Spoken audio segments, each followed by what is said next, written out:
মেয়েদের জীবনটা কতটা পরিবর্তনশীল, তাই না? ছেলেবেলায় সে গামছা মাথায় জড়িয়ে বড় চুল বানানো, মায়ের শাড়ি পরে বউ সাজা, মায়ের সাজা জিনিস দিয়ে নিজেকে সাজিয়ে তোলা। আবার মায়ের কাছ থেকে চেয়ে আনা আলুর খোসা, পটলের খোসা দিয়ে সেই পুতুল খেলা, পুতুলটাকে নিজের মেয়ে বানিয়ে তাকে খাইয়ে দেওয়া, ঘুম পাড়ানো। তখন মনে হতো না কবে বড় হব। বড় হয়ে ওঠাটাই হয়তো সবচেয়ে সুন্দর। ছোটবেলাটা মন থেকে অনুভব করার আগেই বড় হওয়ার তাড়া থাকতো আমাদের। গরমের ছুটির দুপুরবেলায় মাকে জড়িয়ে শুয়ে থাকা, আর মা ঘুমিয়ে পড়লেই উঠে সারা বাড়ি ঘুরে বেড়ানো, খুটখুট করা, কমিক্স বই পড়া, শুকতারা, আনন্দমেলা, চাঁদ মামা পড়া, বাবা অফিস থেকে ফিরলে জাপটে জড়িয়ে ধরা, আর উকিঝুঁকি দেওয়া যে কী নিয়ে এসেছে বাবা আমার জন্য। সকালে ঘুম থেকে উঠতে না চাইলেও মা বাবার আশকারা, আহা আরেকটু না হয় শুয়েই থাকুক না মেয়েটা। মায়ের কাছে পড়া, আর পড়া না পারলে কানমোলা খাওয়া। বিকেলবেলা মায়ের হাত ধরে গান আঁকা শিখতে যাওয়া। ফেরার পথে বায়না আইসক্রিম খাবো, ফুচকা খাবো, আর মায়ের সেই বায়না মিটিয়ে দেওয়া। পুজোর সময় অনেক অনেক জামা পাওয়া, আর স্কুলে বন্ধুদের বলা গুণে ঠিক কটা জামা হয়েছে। পুজো দিনগুলো মা বাবার সাথে ঠাকুর দেখা, আর হাজারো বায়না। সেই কটা দিন যেন মা বাবাও সব ইচ্ছে পূরণ করতো আমাদের। না পড়া, না স্কুল, শুধুই খেলা, মজা আর বেড়ানো, আর মায়ের হাতে দারুণ দারুণ রান্নাবান্না খাওয়া। কিন্তু আমাদের মেয়েদের জীবনটা কি এতই সহজ? ছোট্টবেলাটা কি তাড়াতাড়িই না কেটে যাওয়া? এই যেন সেই দিনের কথা, কিন্তু যেটা আমরা চেয়েছিলাম ঠিক সেইভাবেই খুব তাড়াতাড়ি আমরা বড় হয়ে উঠলাম। কলেজ, ইউনিভার্সিটি, চাকরি সব পেরিয়ে বিয়ে, সন্তান, সব কিছুই। মা বাবার সান্নিধ্য ছেড়ে নতুন পরিবেশ সেখানে মানিয়ে নেওয়া। আমাদের সমাজে কিছু মেয়ে সেই নতুন জায়গায় ভালো থাকে, আর কেউ থাকে না। কাউকে লড়াই করে বাঁচতে হয়, আর কেউ খুব স্বাধীনভাবে বাঁচে। কেউ কেউ অত্যাচারিত হতে হতে প্রাণ দেয়, আর কেউ সারা জীবন স্যাক্রিফাইস করেই কাটিয়ে দেয়। তবে মেয়েটা ভালো থাকুক আর খারাপ, সে তার ছোটোবেলাটা কখনো ভুলতে পারে না। তার সাধের খেলনাবাটি, পুতুল, প্রত্যেকটা জিনিস সে মিস করে। আজ তার সত্যিকারের রান্নাঘর, তবু সেই রান্নাবাটি খেলার সময়কার আনন্দ আর কোথায়?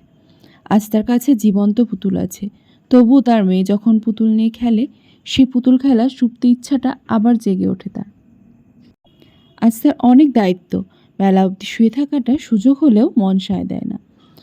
হাজারো নতুন নতুন সম্পর্কের ভিড়ে নিজেই যেন হারিয়ে গেছে মেয়েটা। মেয়েরা কখনো তার মেয়েবেলাকে ভুলতে পারে না। বড়বেলাটা যে বড্ড কঠিন, বড্ড বাস্তব। ছোটবেলায় কান্না পেলে মায়ের কোলে মুখ গুজে হাউ হাউ করে কাঁদতে পারা মেয়েটাও আজ নিঃশব্দে কাঁদতে শিখে গেছে। ছোটবেলার খেলাটাই বড়বেলার বাস্তব হয়ে যাওয়া, কঠিন বাস্তব। সত্যি মেয়েবেলাটা বড্ড মিস করি। নমস্কার বন্ধুরা, আমি নবনীতা চলে এসেছি প্রতিদিনের মতো আমার ডেলি লাইফস্টাইল ব্লগ তোমাদের সাথে শেয়ার করতে। তো দেখতেই পেলে ঘুম থেকে উঠে সারা বাড়ি চারিদিক লণ্ডভণ্ড হয়ে আছে, কারণ আগের দিন ঝড় হয়েছে সারা রাত ধরে। তো এই ঝড় বৃষ্টি প্রত্যেকের জায়গায় হয়েছে। তো দেখতেই পেলে ছাদের অবস্থা কেমন, চারিদিকে গাছপালার ডাল ভেঙে ছাদে এসে পড়েছে, আর নিচে তো অবস্থা মানে এরকমই বলতে পারো। ভেবেছি পুরো ওপর থেকে একবারে নিচ পর্যন্ত পরিষ্কার করব। তো সেই কারণে একদম ওপরে চলে এসেছিলাম ঝাঁটা হাতে। তো ঝাঁটফাট দিয়ে পরিষ্কার করে নিচে চলে এসেছি। নিচে এসে ঘরগুলো দেখছি বেশ ঝুল পড়েছে, তো সেই কারণে ঘরটরগুলো সমস্ত ঝেড়ে মুছে নিয়েছি। তারপর ঘরটর মুছে স্নান করে পুজো দিয়ে চলে এসেছি সোজা রান্নাঘরে। তো প্রতিদিনের সকালবেলা ঘুম থেকে উঠে মাথার মধ্যে এত কাজের চাপ থাকে, আর ঘড়ির টাইম দেখে কাজ সারতে হয়। একটু এদিক ওদিক হলেই মানে দেরি হয়ে যাবে, এরকম একটা ব্যাপার। সকাল 8টার মধ্যে আমাকে ভাত বসাতেই হবে, আমি যেখানেই থাকি না কেন, যত কাজই করি না কেন। 8টা থেকে 10-15 গেলেও হবে, কিন্তু 8:30 হলে হবে না। কারণ আমার সোনায় ঘুম থেকে উঠলেই ওর খিদে পেয়ে যায়, প্লাস ওর বাবাই চলে আসবে 9টার সময়, এসে ভাত চাইবে, প্লাস হচ্ছে 9:30টার সময় আমার শ্বশুরমশাই খাবার দোকানে নিয়ে চলে যাবে। তো এই হচ্ছে আমার বাড়ির প্রতিদিনের নিত্যদিনের কাজকর্ম, মানে সবার খাওয়ার টাইম বলতে পারো, সব কিছুই তাড়াতাড়ি। তো ঘুম থেকে উঠেই কাজবাজ সেরে রান্নাঘরে ঢুকে রান্নাবান্না মানে সে যুদ্ধ চলে, কাজকর্ম সেরে রান্নাবান্না সেরে এই এখন আমি একটু ফাঁকা হই। তাও দেখো রান্নাঘরে এক গাদা বাসন জমে যায়, সমস্ত ধোয়া মাজা থাকে, পরিষ্কার করা থাকে, তারও মাঝে প্রচুর কাজকর্ম থাকে, তো সবটা শেয়ার করা সম্ভব নয়। তো যেটুকু পারি ক্যামেরাবন্দি করার চেষ্টা করি, আর একটু মাথা খাটিয়ে টাইম ধরে কাজ করলে দেখবে অনেক তাড়াতাড়ি ইজি কাজগুলো সারা হয়ে যাবে। তো ঘুম থেকে উঠে আমি এত কাজ সেরেছি আজকে, তাও দেখো এখন ঘড়ির কাঁটায় মানে 10:30 বাজে। তো ভাবলাম আজকে আচারটাও করে ফেলি। তো দেখো গাছ থেকে প্রচুর আম পড়েছে, আমাদের নিজেদেরই গাছ, প্রচুর আম পড়েছে, মানে যে কটা আম হয়েছে সব পড়েই শেষ হয়ে যাবে এরকম একটা ব্যাপার, বেশি আম হয়নি। আর গাছপালার ডাল ছাড়তে ছাড়তে এখন একটা ডালে ঠেকেছে। তো দেখো আমগুলো পাকলে সেরকম ভালো খেতে না হলেও আমরা এই টক ডাল, চাটনি এসব বানিয়ে বেশিরভাগ খেয়ে থাকি। তবুও গাছের আম পাকলে একে ওকে একটু দিতে ভালো লাগে। তো দেখো অনেকটা আম পড়েছে, তো ভাবলাম আচার বানিয়ে নিই। আচার বানিয়ে রাখলে বেশ কিছুদিন ফ্রিজে রেখে খাওয়াও যাবে, আর আমার ননদকেও একটু দেবো, সেই কারণে আরও বেশি করে বানাচ্ছি।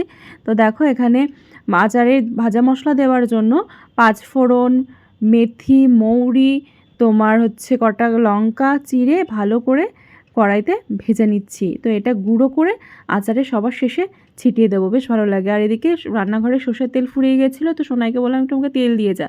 তো দেখো এখানে তেল নিয়ে নিয়েছি, 5 ফোড়ন আর শুকনো লঙ্কা ফোড়নে দিয়ে এই হলুদ মাখানো আমটা বেশ কিছুক্ষণ একটু নেড়ে চেড়ে নেব। তারপর ওপর দিয়ে একটু লবণ ছিটিয়ে দিচ্ছি। আচার কিন্তু আমি এর আগে কোনোদিনও বানাইনি। হ্যাঁ, গতবার কি তার আগের বার একবার বানিয়েছিলাম, কিন্তু পুরো পুড়ে গেছিলো, মানে লাইফে আমার এই সেকেন্ড টাইম আচার বানানো। তো এইবারের আচারটা এত সুন্দর খেতে হয়েছে, আমি ভাবতেই পারিনি যেটা আমি বানিয়েছি। তো যাই হোক, দেখো গুড়টা যেই দিয়েছি কেমন জল কেটে গেছে, মনে হচ্ছে আমি জল দিয়েছি, কিন্তু আদৌ না। আর এখানে আমি ওই ভাজা মশলাটা শিলনোড়ায় বেটে নিচ্ছি, কারণ শিলনোড়ায় বাটাটা বেশ ভালো হবে মিক্সিতে বাটার থেকেও। তো দেখো এখানে শুকনো শিলনোড়ায় বেটে নিচ্ছি। তো রান্নাটা হয়ে গেলে একটু ঠান্ডা হয়ে এলে মশলাটা ওপর দিয়ে ছড়িয়ে দেবো। তো একটু লঙ্কা দিয়েছি, বেশ একটু ঝাল ঝাল টক টক খেতে হবে, আমগুলো তো ভীষণ টক। তো ওখানে 1 কেজি মতো গুড় দেওয়া হয়েছে।